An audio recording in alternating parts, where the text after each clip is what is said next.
Et là, Pape Béranger Ngom, moi j'aime bien le déranger, le faire venir sur le plateau quand il y a une actualité forte concernant le tourisme, mais pour une fois, je ne vais pas le taquiner parce qu'il fait preuve de courage, de ténacité. C'est une façon pour lui de cacher certaines choses. Il a perdu son papa il n'y a pas une quinzaine de jours. Nous lui présentons nos condoléances. Vous allez bien, cher ami? Je vais très bien, M. Ben. Comment vous faites pour tenir? Ça a été dur, cette épreuve-là? Tout à fait. Ça a été dur de perdre un parent, surtout un papa. Dans ces moments-là, c'était vraiment dur. Mais bon, on est là. Il faut avancer. Il faut avancer. Continuez à prier pour lui. On continuera toujours à prier pour lui. Bon, c'était un père qui aimait bien ses enfants, qui nous a bien éduqués, qui nous a mis dans de très bonnes écoles, dans de très bonnes conditions. Donc on prie le bon Dieu pour que le bon Dieu l'accueille vraiment dans son paradis. Voilà. Nous allons fermer cette page rapidement parce que s'il est là, on a entendu la semaine dernière le ministre de l'Intérieur annoncer le retour des visas au Sénégal. Fort heureusement, aucune décision n'est prise officiellement. Quand vous avez reçu cette information, vous vous êtes dit, mais c'est quoi? À quelques jours de l'ouverture de la saison touristique, comment est-ce qu'on peut annoncer ça? Bon, quand j'ai reçu l'information, d'abord c'est la, excuse-moi de le dire, c'est la RFI qui m'a informé, qui m'a appelé, M. Diarra de la RFI, qui m'a dit, M. Béranger, vous êtes au courant de la décision du ministre de l'Intérieur. J'ai dit, quelle décision? Il m'a dit, il veut ramener les visas. J'ai dit, mais c'est pas possible. Il faut que le ministre quand même s'inspire du passé. En 2013, on a mis ça en place. Qu'est-ce que ça a engendré comme conséquences positives, comme négatives? Il fallait en tirer les leçons. Partant de là, n'importe quelle décision que le ministre va prendre, si c'est positif, et puis les décisions du ministre de l'Intérieur, c'est des décisions souveraines. Tout un Sénégalais doit le soutenir. Mais une décision irréfléchie, qui n'est pas mûrie, il n'y avait pas de concertation. Nous avons mis en place récemment un Conseil national du tourisme. Je crois qu'avant de prendre certaines décisions, il faut se concerter avec les acteurs. Donc moi, je suis en désaccord total avec la décision du ministre. Et ça, je l'ai exprimé dans les antennes de la RFI. Donc je pense que pour couper court à cela, moi je ne suis pas du tout d'accord et je ne suis pas en phase avec le ministre de l'Intérieur. Pour en tout cas faire revenir l'histoire des visas au Sénégal. Vraiment. Oui, je pense que, comme il a dit, c'est une décision, entre guillemets, malheureuse. Moi, je pense qu'avant, un ministre de la République, avant de parler à la radio, de donner certaines informations, il doit quand même au moins prendre le temps de bien mûrir quand même ce qu'il va dire à la radio. Parce qu'aussi, faire revenir le visa au Sénégal, mais attends, il n'y a pas une chose qui pourrait être beaucoup plus catastrophique que ça. On se rappelle très bien de ce qui s'est passé il y a quelques années sur la Petite Côte. Combien sont-ils les pères de famille qui se sont retrouvés au chômage parce que le Sénégal avait pris cette décision sans l'étude nécessaire? Est-ce qu'au Sénégal, moi, le secteur que je connais le plus, c'est le développement local. Mais prenez l'impact du tourisme sur l'économie locale au Sénégal. Mais vous faites revenir le visa au Sénégal, mais attendez, beaucoup de collectivités territoriales qui vivent entre guillemets du tourisme vont mourir, ça c'est sûr. Et le lot de dégâts que ça va causer. Moi je pense que déjà ça va faire des impacts très négatifs parce que l'information est déjà donnée et ça a circulé partout dans le monde. Attends, ces touristes-là qui avaient décidé de venir au Sénégal et qui ont entendu cette information-là, même si c'est pas officiel, ça va faire des impacts très négatifs. Moi, je pense qu'on ne peut pas gérer un secteur, un gouvernement avec une certaine légèreté. On ne peut pas se permettre de partager certaines informations sans quand même vérifier, faire l'étude nécessaire, évaluer, etc. La gestion de l'affaire publique, c'est quelque chose de vraiment très, très, très important. On ne peut pas se réveiller et vraiment dire à la radio qu'on va faire revenir le visa au Sénégal sans aucune base légale, entre guillemets. Est-ce que, parce que nous sommes pratiquement là, à la veille de l'ouverture de la saison touristique, dès après le Magal, est-ce qu'au niveau des réservations, vous sentez qu'il y a des réticences de la part de vos partenaires étrangers qui choisissent la destination au Sénégal? Bon, pour ne pas vous dire du n'importe quoi, en tout cas à notre niveau, il n'y a pas. Parce que, oui, c'est une information, la loi n'a pas été promulguée, c'est une décision peut-être personnelle du ministre, je ne sais pas. S'il y avait une concertation avec le gouvernement, j'en sais rien. Mais si le ministre revient sur sa décision pour dire que finalement on laisse tomber, je crois que le président n'était pas au courant. On ne peut pas prendre une décision aujourd'hui et demain dire le contraire. Bon, il n'y a pas un impact, en tout cas, à notre niveau. Maintenant, le Sénégal, il y a 744 réceptifs hôteliers. Maintenant, sur les autres zones, on ne les a pas questionnés. Il se peut qu'il y ait des impacts négatifs, ça c'est clair. Mais il faut savoir une chose, le tourisme aujourd'hui se repose sur 3 critères. Il y a la crise économique qui est là, il y a le tourisme exigeant et il y a le tourisme connecté. Le tourisme connecté, il reste dans son canapé chez lui et il sait ce qui se passe ailleurs dans le monde entier, via les réseaux Internet, etc., etc. Le tourisme exigeant, ils vont te dire, écoute, chez vous, j'y vais pas, il n'y a pas le respect de l'environnement, c'est sale, il y a la dégradation, il y a les routes qui sont détériorées, il y a les embouteillages, qui est un facteur bloquant aujourd'hui. Parce que j'en ai parlé à un ami hier qui m'a parlé de ça. Et effectivement, les embouteillages, ce que ça crée à Dakar, deviennent aujourd'hui un facteur bloquant. Et ça, il faut faire en sorte que cela puisse au moins, en tout cas, être résolu dans les plus brefs délais. Parce que pour quitter un endroit, pour aller à un autre endroit, tu te rends compte le nombre d'heures que tu fais, ça crée des blocages. Alors maintenant, pour revenir à ce que mon ami et frère, M. Ben, m'a posé comme question sur l'impact, c'est vrai que le tourisme, c'est un problème d'information, ça va vite. Donc un ministre de la République, il est préférable, avant qu'il sorte, et avant qu'ils disent quoi que ce soit, surtout un ministre de l'Intérieur, un secteur aussi qui est quand même un poste de souveraineté, qui doit prendre des décisions souveraines et qui doit se concerter avec les acteurs. Avant de dire quoi que ce soit, il doit mûrement réfléchir ou bien avoir l'aval des acteurs qui travaillent dans le secteur du tourisme.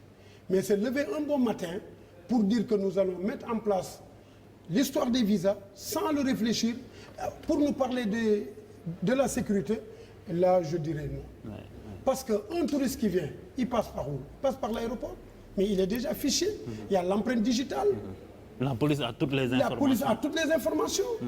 Quand tu vas dans les hôtels, il y a les fiches de police qu'on ramène 48 heures ou tous les jours à la police. Nous avons toutes les informations sur tout le monde. Et vous voulez nous parler de sécurité. Alors que ce qui se passe au Sénégal, il y a énormément d'immeubles qui sont en train de se construire. Qu'est-ce que les gens y font dedans? C'est des Sénégalais. Ils font des chambres d'hôtes, des appartements meublés. Ils font de la concurrence déloyale, ce qui gangrène le secteur. Et l'État est bien regardant à ça. C'est là où l'État, c'est là où les acteurs... C'est là où il n'y a pas de fiche de police. Justement, parce que parlant de sécurité, je pense que... Mais ils vont dans ces endroits-là. Parce que quand tu vas dans un hôtel qui est régi par des textes, en bonne et due forme, mais tu es fiché, mais tu n'es pas... Aujourd'hui, tu vas te dire, écoute, je ne vais pas dans un hôtel où on va me ficher. Je vais dans un appartement meublé, je paye mon argent, je rentre, je fais ce que je veux, après je m'en vais. C'est là où l'État devrait être regardant. Et ça commence vraiment à prendre des proportions dans le Sénégal. Si l'État ne freine pas cela, ça amène de la débauche, ça amène une concurrence déloyale, ça brise notre économie, ça amène beaucoup de conséquences négatives. Voilà. Oui, tu as voulu dire. Non, en fait, il a pratiquement dit, parce que parlant de sécurité, ce que l'État devrait faire dans un premier temps dans ce secteur, c'est d'abord d'essayer de réglementer ce qui se passe à Dakar. Vous ne pouvez pas faire deux ruelles sans voir un appartement à louer, une résidence à louer, une résidence privée, alors que les personnes qui entrent dans ces résidences-là, c'est qui? Est-ce que l'État a les informations sur les personnes qui fréquentent ces résidences-là? Je dirais non. Parce que comme il l'a dit, il n'y a aucune fiche de police dans ces résidences, il n'y a rien. Moi, je pense que ce que l'État devrait faire dans ce secteur-là, c'est d'abord essayer de balayer tout ce qui existe et qui n'est pas réglementé. Ces résidences privées, ces villas-là qui sont partout dans Dakar et dans certaines villes et qui sont sous contrôle de rien du tout. Moi, je pense que ça, quand même, vous aussi, en tant qu'hôtelier, je pense que ça devrait être votre lutte. Ils ont le Conseil national Bon. Qui devrait quand même pouvoir prendre ces questions, ces préoccupations en charge, en plus de promouvoir la destination. Le Conseil national a été légalement nommé, mais nous n'avons pas encore mis ça en place. C'est-à-dire qu'on n'a pas encore pris fonction, on n'a pas encore pris connaissance aussi de la feuille de route, de qu'est-ce que le Conseil, ce qu'il attend en tout cas des gens qui sont nommés dedans, dans ce Conseil-là. Mais je pense que dans les jours à venir, nous allons nous voir et essayer de définir une feuille de route pour voir comment nous allons travailler pour en tout cas rendre le secteur beaucoup plus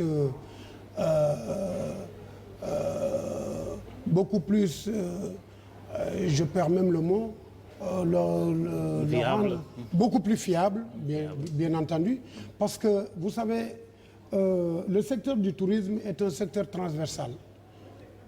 Si le secteur du tourisme marche, beaucoup de secteurs marchent.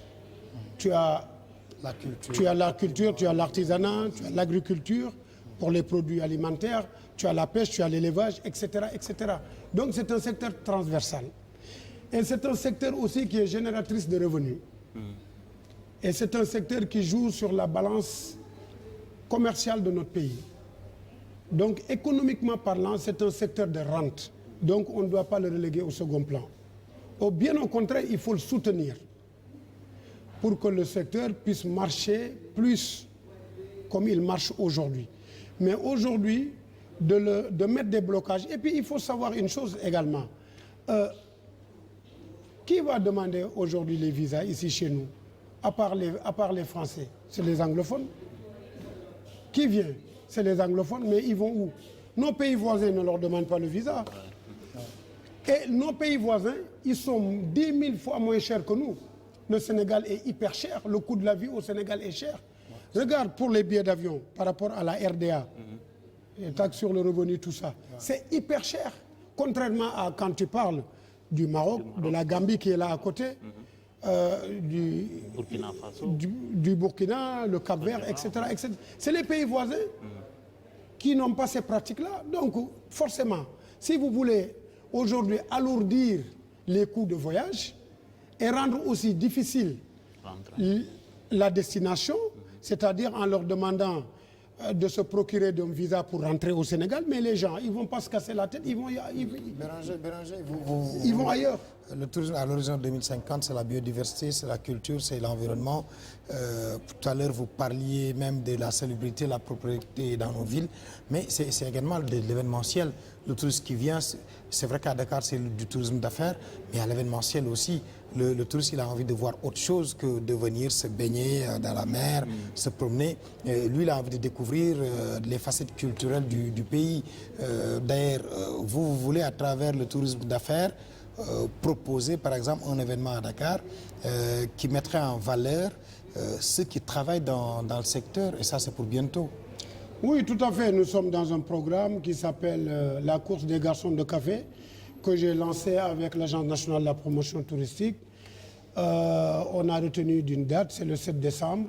C'est vrai que nous allons aujourd'hui mettre en avant les travailleurs du secteur du tourisme pour qu'au moins qu'on puisse les connaître. Parce que ceux qui travaillent dans le secteur du tourisme, ils ont fait des études, même plus que les autres. Pourtant, on connaît bien les autres secteurs que ceux qui travaillent dans le secteur du tourisme. On parle toujours du secteur du tourisme, mais on ne parle jamais de ceux qui travaillent dans le secteur du tourisme.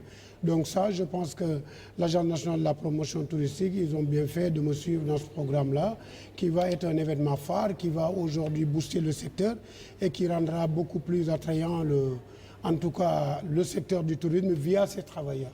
Donc ça s'appelle la course des garçons de café.